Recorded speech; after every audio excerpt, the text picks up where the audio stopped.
Bienvenidos una vez más al programa Profesando Nuestra Fe. Y hoy le tengo el siguiente capítulo que estamos haciendo de la vida de David, de la vida del rey David. Bueno, para comenzar vamos a tener una oración. Amante Padre que estás en los cielos, santificado y glorificado sea tu nombre. Te damos gracias, Señor, porque tú nos acompañas a través de esta historia para que podamos también sacar ejemplos para nuestras vidas. Todo esto te lo pido en el nombre del Señor Jesucristo. Amén. Bueno, querido hermano, y como siempre, les recuerdo que no te olvides, por favor, de darle like. También no te olvides de compartir estas historias. Tampoco te olvides de comentarlo si tienes alguna duda referente a la historia del cual estamos hablando. Y también guárdalo para que lo puedas ver una y otra vez. Muy bien, pues como les sigo diciendo, nosotros nos habíamos quedado en el siguiente capítulo y nos toca hoy hablar de la muerte de Absalón. Así que la última vez que estuvimos hablando cómo David salió de Jerusalén, cómo fue por el desierto, y ahora sigue la historia. Pues David, como siempre, pasó revista a sus tropas y también nombró comandantes sobre grupos de 1,000 y de 100 soldados. Él los dividió en 3 unidades y los envió a la batalla. La primera unidad estaba bajo el mando de Joab, la segunda bajo el mando de Abisai, hijo de Sarvia y hermano de Joab, y también la tercera bajo el mando de Itai el Gitita. Yo los voy a acompañar, reclamó el rey. Pero los soldados respondieron: no, usted no debería acompañarnos. Si tenemos que huir, el enemigo no se va a ocupar de nosotros. Y aún así, la mitad de nosotros muriese, a ellos no les va a importar. Pero usted vale por 10,000 de nosotros. Así que es mejor que se quede y nos apoye desde la ciudad. Y él no está aquí en la ciudad de Jerusalén. Él está en otra ciudad, se había refugiado en otra ciudad. Bien, dice el rey, haré lo que les parezca más conveniente. Dicho eso, se puso a un lado de la entrada de aquella ciudad, mientras los soldados marchaban en grupos de 100 y de 1,000. Además, el rey dio esta orden y se la dio a Joab, se la dio a Abisai y también se la dio al Gitita Abisai. Por consideración a mí, traten con respeto al joven Absalón. Bueno, el ejército marchó al campo para pelear contra Israel y la batalla se libró en el bosque de Efraín. Los soldados de David derrotaron ahí al ejército de Israel. Fue tan intensa aquella lucha durante aquel día que hubo 20,000 bajas. La batalla se extendió por todo el área, de tal modo que el bosque causó más muertes que la misma espada. Absalón, que huía montado en una mula, se encontró con los soldados de David, pues la mula se metió por debajo de una gran encina y a Absalón se le trabó la cabeza entre las ramas. La mula siguió de largo. Absalón quedó colgado en el aire. Un soldado que lo vio va corriendo y le dice a Joab: acabo de ver a Absalón colgado de una encina. ¿Cómo?, exclamó Joab. ¿Lo viste y no lo mataste ahí mismo? Te habría yo dado 10,000 siclos, 10 siclos de plata y también un cinturón. Pero el hombre le responde: aun si recibiera 1,000 piezas de plata, yo no alzaría la mano contra el hijo del rey.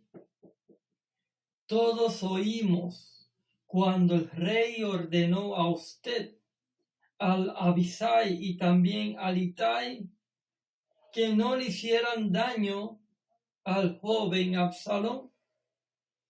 Si yo me muriera arriesgado, me habrían descubierto, pues nada se le escapa al rey, y usted, por su parte, me habría abandonado. Qué tremendas palabras le dice este hombre a Joab. Pero Joab le dice que no va a malgastar su tiempo con él. Así que acto seguido agarró 3 lanzas y se fue y se las clavó en el pecho a Absalón, que todavía estaba vivo, colgando de la encina. Luego 10 de los escuderos de Joab rodearon a Absalón y ahí lo remataron. Entonces Joab mandó a tocar la trompeta para detener las tropas y dejaron ellos de perseguir a los israelitas. Después tomaron el cuerpo de Absalón y lo tiraron en un hoyo muy grande, un hoyo que se encontraba en el bosque, y sobre su cadáver amontonaron muchísimas piedras.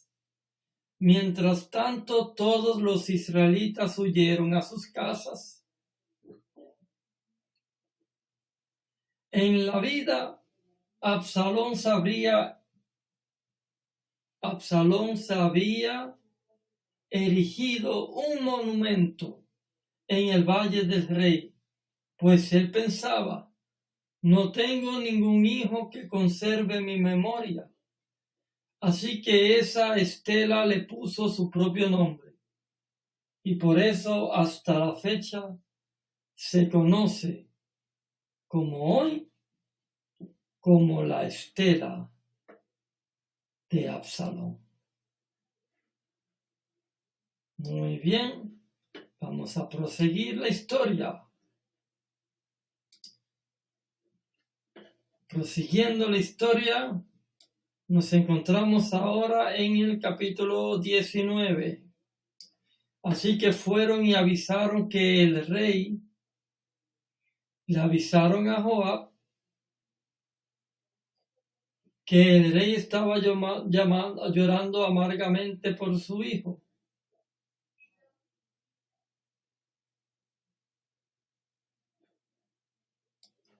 Bueno, denme un momento aquí.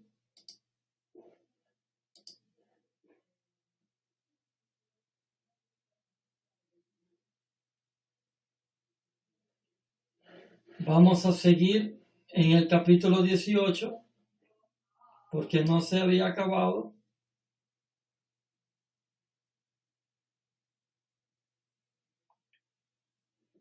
Bueno, Ahimás, el hijo de Sadoc, propuso a Joab: déjame ir corriendo para avisarle al rey que el Señor lo ha librado del poder de sus enemigos. Y Joab le dice que él no le va a llevar esa noticia hoy. Podrás hacerlo en otra ocasión, pero no hoy, pues ha muerto el hijo del rey. Entonces Joab se dirigió a un soldado cusita y le ordenó: ve tú y dile al rey lo que has visto. El cusita se postra delante de Joab y se fue corriendo, pero Ahimás, hijo de Sadoc, quizás por ser él, queriendo ser el chismoso, insiste: pase lo que pase, déjame yo correr con el cusita. Pero muchacho, respondió Joab, ¿para qué quieres ir tú? Ni pienses que te van a dar una recompensa por la noticia. Mira, pase lo que pase, yo quiero ir. Anda pues. Ahimás se fue corriendo por la llanura y se adelantó al cusita. Quería él de todas maneras ir con el chisme. Mientras tanto, David se hallaba sentado en un pasadizo que se encontraba entre las dos puertas de la ciudad. El centinela que estaba ahí había subido al muro, alzó la vista y vio a un hombre que corría solo. Cuando el centinela se lo anunció al rey, el rey comentó: si viene solo, debe traer buenas noticias.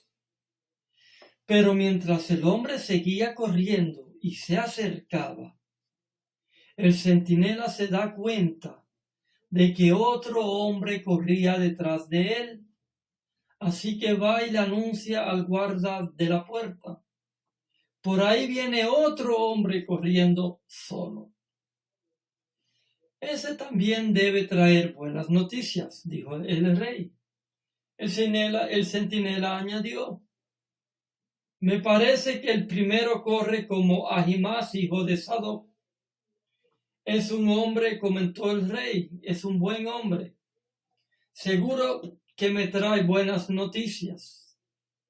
Ahimás llegó y saludó al rey postrándose, rostro en tierra ante él, y le dice: bendito sea el Señor su Dios, pues nos ha entregado a los que se habían rebelado en contra de mi señor el rey.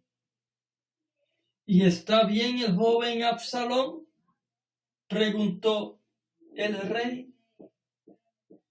Ahimás, que era el que le quería contestar y el que le pasó por el lado al cusita, es el que le da la noticia.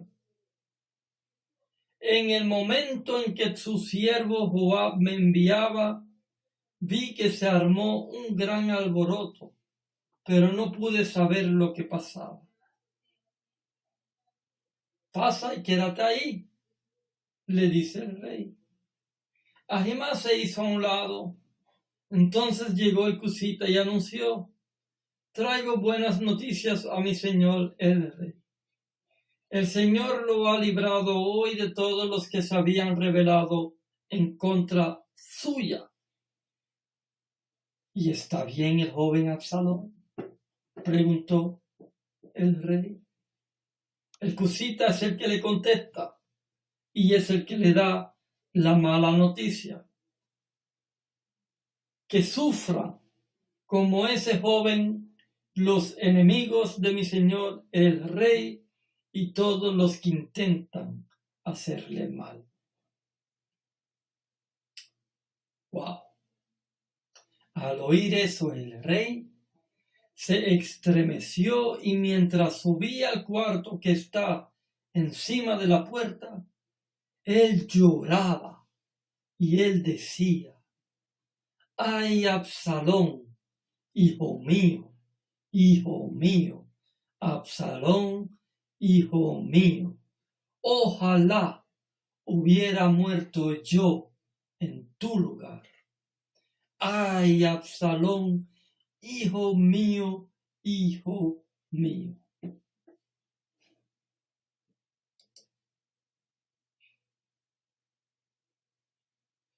¡Wow! Ellos van corriendo y le avisan a Joab que el rey estaba llorando amargamente por Absalón. Cuando las tropas se enteraron de que el rey estaba afligido por causa de su hijo, la victoria de aquel día se convirtió en un duelo para todo el ejército. Por eso las tropas entraron en la ciudad furtivamente, como lo hace un ejército avergonzado por haber huido del combate. Pero el rey, cubriéndose la cara, seguía gritando a voz en cuello: ¡ay, Absalón, hijo mío! ¡ay, Absalón, hijo mío, hijo mío! Entonces Joab fue a donde estaba el rey y le dijo: hoy usted ha llenado de vergüenza a todos sus siervos que salvaron su vida, la de sus hijos y de sus hijas, esposas y concubinas. Usted ama a quienes los odian y odia a quienes los aman. Hoy ha dejado muy en claro que nada le importan sus comandantes ni tampoco sus soldados. Ahora es que me doy cuenta de que usted preferiría que todos nosotros estuviésemos muertos con tal de que Absalón siguiera con vida. Vamos, salga usted y anime a sus tropas. Si usted no lo hace, juro por el Señor que para esta noche ni un solo soldado se quedará con usted. Y eso sería peor, porque todas las calamidades que usted ha sufrido desde su juventud hasta ahora. Joab lo amenazó de quitarle el reino si él no iba y pedía perdón por lo que había dicho y hecho. Ante todo eso, el rey se levantó y fue a sentarse junto a la puerta de la ciudad. Cuando los soldados lo supieron, fueron todos a presentarse ante él.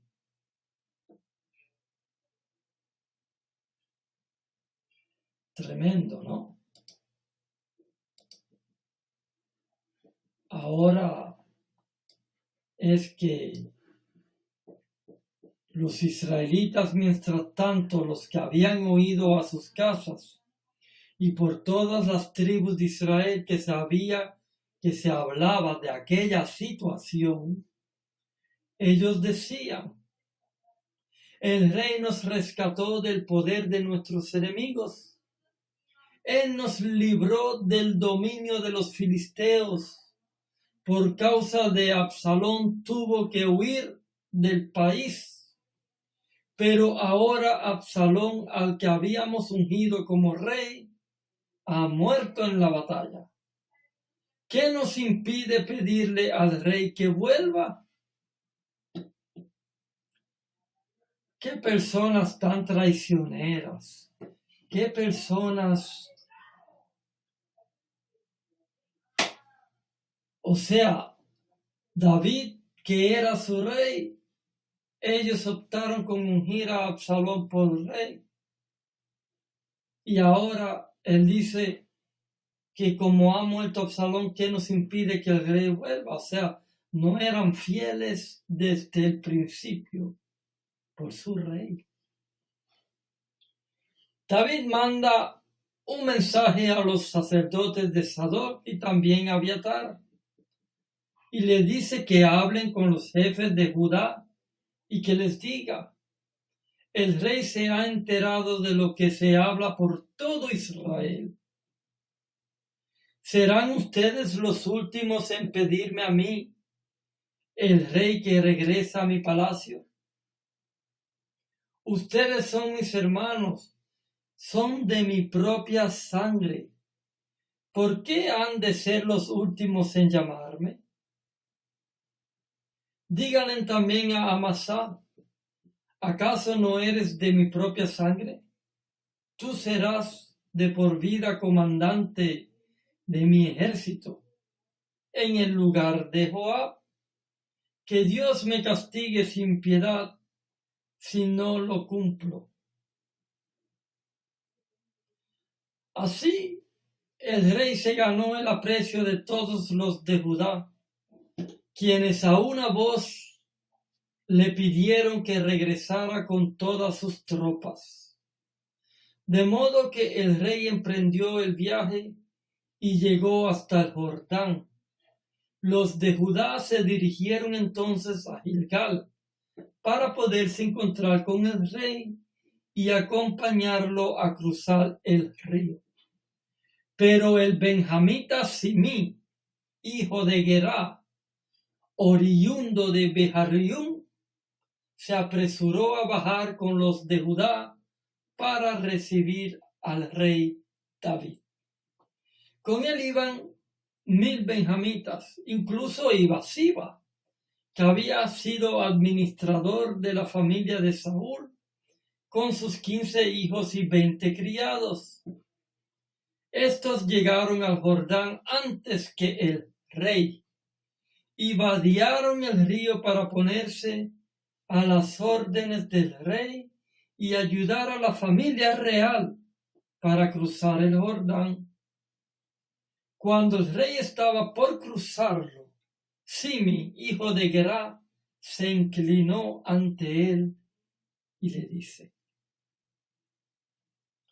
ruego a mi señor que no tome en cuenta mi delito, ni recuerde el mal que hizo este servidor suyo el día en que mi señor el rey salió de Jerusalén. Luego al rey que olvide eso.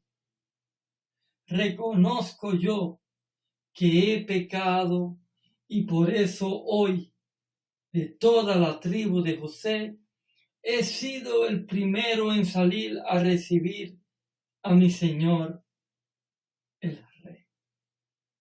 Pero Abisai, hijo de Sarbia, exclamó: Simí maldijo al ungido del Señor y merece la muerte.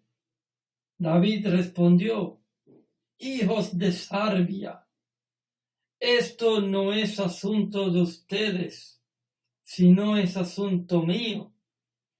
Están actuando como si fueran mis adversarios.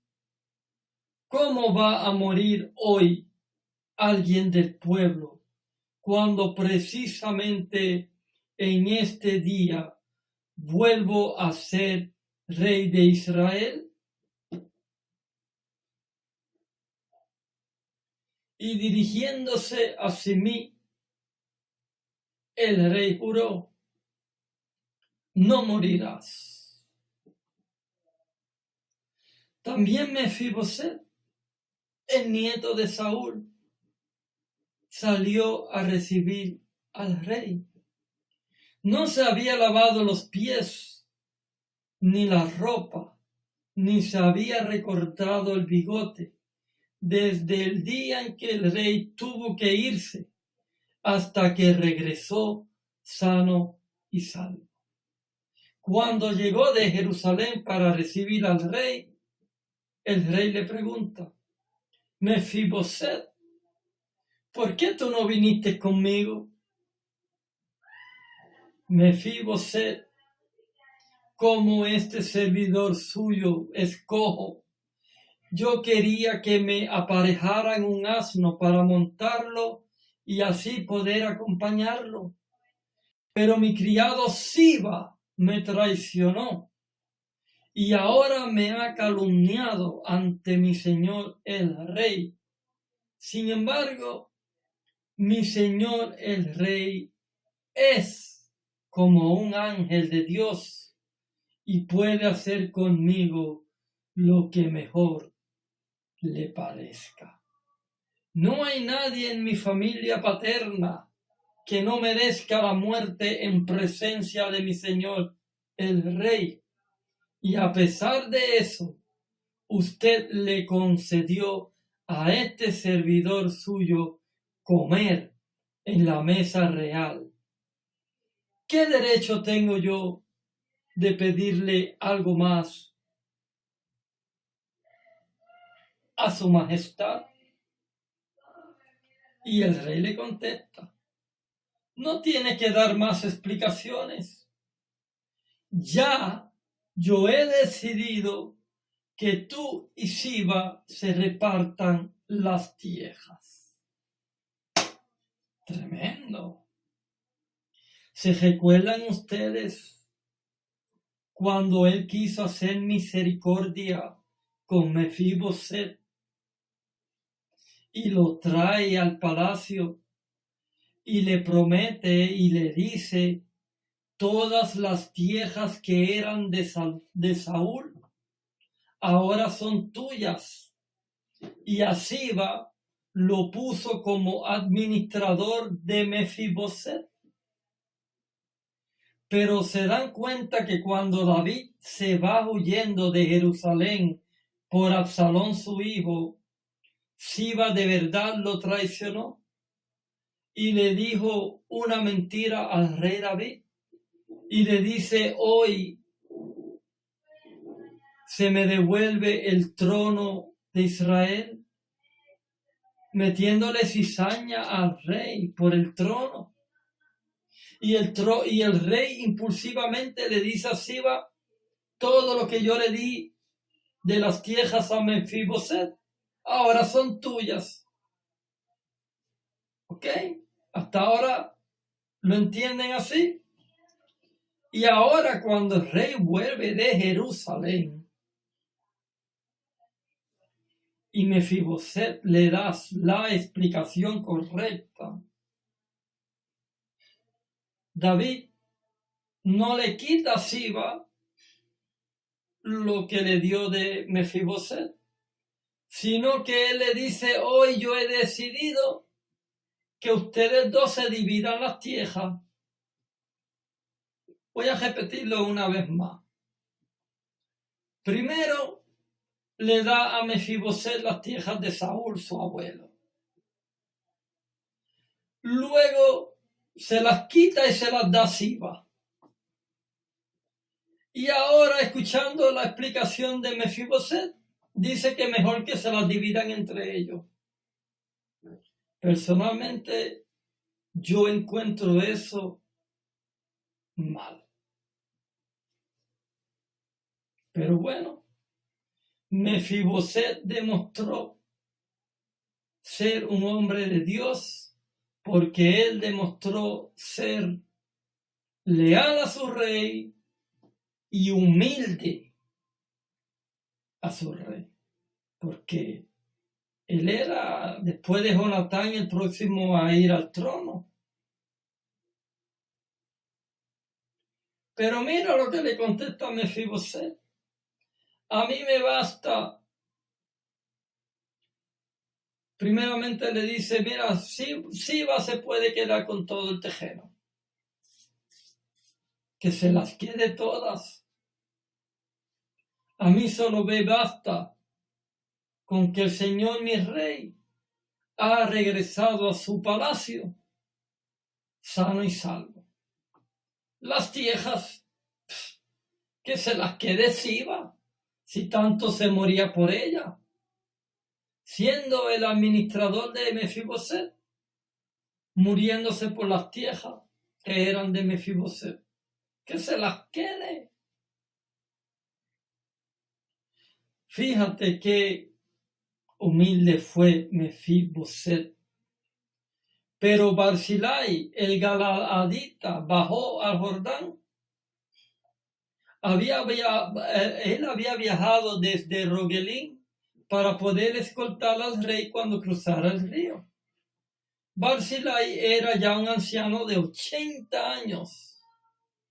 Le había proporcionado al rey todo lo necesario durante su estadía en Mayahanín, pues él era un viejito muy rico.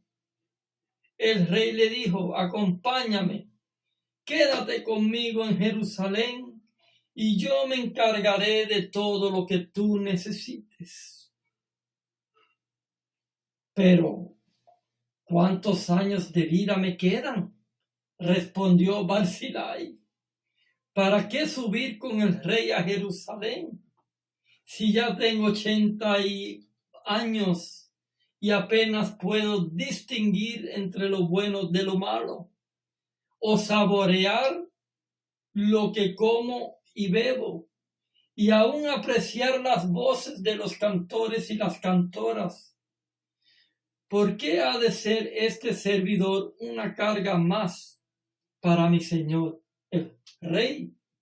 ¿Y por qué quiere su majestad recompensarme de este modo, cuando tan solo voy a acompañarlo a cruzar el Jordán? Déjeme usted regresar a mi propio pueblo para que pueda morir ahí y ser enterrado junto a la tumba de mi padre y mi madre. Pero aquí le dejo a Quimán para que sirva a mi señor el rey y lo acompañe a cruzar el río. Haga usted por él lo que haría por mí. Está bien, respondió el rey. Quimán irá conmigo y haré por él lo que me pides, y a ti te daré todo lo que quieras. La gente y el rey cruzaron el Jordán. Luego el rey le dio un beso a Barzillai y lo bendijo, y Barzillai volvió a su pueblo. El rey, acompañado de Quimán y escoltado por las tropas de Judá y de la mitad de las tropas de Israel, siguió hasta Gilgal. Por eso los israelitas fueron a ver al rey y le reclamaron: ¿cómo es que nuestros hermanos de Judá se han adueñado del rey al cruzar el Jordán y lo han escoltado a él, a su familia y a todas sus tropas? Los de Judá respondieron: ¿y a qué viene ese enojo? El rey es nuestro pariente cercano. ¿Acaso hemos vivido a costillas del rey? ¿Acaso nos hemos aprovechado de algo? Pero los israelitas insistieron: ¿por qué nos tratan con tanto desprecio? Nosotros tenemos 10 veces más derecho que ustedes sobre el rey David. Además, no fuimos nosotros los primeros en pedirle que volviera. Entonces los de Judá le contestaron aún todavía con más severidad.